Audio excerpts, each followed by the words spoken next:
Hi అండి, అందరికీ నమస్తే. ఈ రోజు మన టాపిక్ లో బీపీ వచ్చినప్పుడు మనం తీసుకోవాల్సిన జాగ్రత్తలు ఏంటి. జనరల్ గా బీపీ అనేది 90/60 ఉండాలి. అంతకంటే తక్కువ ఉంటే దాన్ని లో బీపీ అంటారు. కామన్ గా ఈ లో బీపీ వచ్చినప్పుడు కళ్ళు తిరగడం, చాలా అలసటగా అనిపించడం, కళ్ళు సరిగా కనపడకుండా బ్లర్ గా అయిపోవడం, వామిటింగ్ వచ్చినట్టు అనిపించడం, అరచేతిలో చెమటలు పట్టడం లాంటి సిమ్టమ్స్ కనిపిస్తాయి. ఇలా ఎవరైనా లో బీపీకి గురైతే వెంటనే హాస్పిటల్ కి వెళ్లి ట్రీట్మెంట్ తీసుకోవాలి. ఒకవేళ హాస్పిటల్ కి వెళ్ళడానికి మీ శక్తి సరిపోవడం లేదు అంటే హాస్పిటల్ కి వెళ్లే లోపల నేను ఎక్కడైనా పడిపోతానేమో అని మీకు అనిపిస్తూ ఉంటే ఫస్ట్ మీరు చేయాల్సిన పని మీ ఫ్యామిలీ ఆర్ ఫ్రెండ్స్ కి మీ ప్రాబ్లం గురించి చెప్పడం. వాళ్ళు మీ దగ్గరే ఉండి వెంటనే మిమ్మల్ని హాస్పిటల్ తీసుకెళ్లగలిగితే ఓకే. కానీ ఒకవేళ వాళ్ళు దూరంగా ఉన్నారు, వాళ్ళు వచ్చే లోపు మీరు చేయాల్సిన పనులు నేలపైన లేదా బెడ్ పైన పడుకొని మీ రెండు కాళ్ళు లేపి గోడకి ఆనించండి. గోడకి ఆనించి 10 to 15 minutes ఉండండి. ఇలా చేయడం వల్ల ఉపయోగం ఏంటంటే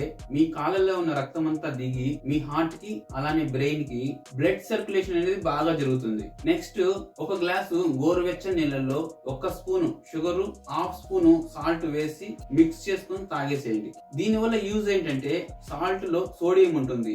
ఈ సోడియం లో ఉన్న మీ బ్లడ్ ప్రెషర్ ని నార్మల్ స్టేజ్ కి తీసుకురావడానికి ట్రై చేస్తుంది. అలానే షుగర్ మీకు ఇన్స్టెంట్ ఎనర్జీని ఇస్తుంది. నెక్స్ట్ రెమెడీ ఏంటంటే 1 కప్పు బ్లాక్ కాఫీ తాగండి. ఈ బ్లాక్ కాఫీలో కెఫీన్ ఉండడం వలన మీ హార్ట్ రేట్ ని పెంచి మీ లో బీపీని నార్మల్ స్టేజ్ కి తీసుకురావడానికి ట్రై చేస్తుంది. ఇప్పుడు నేను చెప్పిన టిప్స్ అన్ని మీరు ఫాలో అవ్వగలిగితే మీ లో బీపీ ఆల్మోస్ట్ కంట్రోల్ అయ్యి మీరు హాస్పిటల్ కి వెళ్ళడానికి చాలా ఈజీగా ఉంటుంది. ఓకే అండి, వీడియో నచ్చితే లైక్ చేయండి, అలాగే మన ఛానల్ సబ్స్క్రైబ్ చేసుకోండి. Thank you very much. జై హింద్.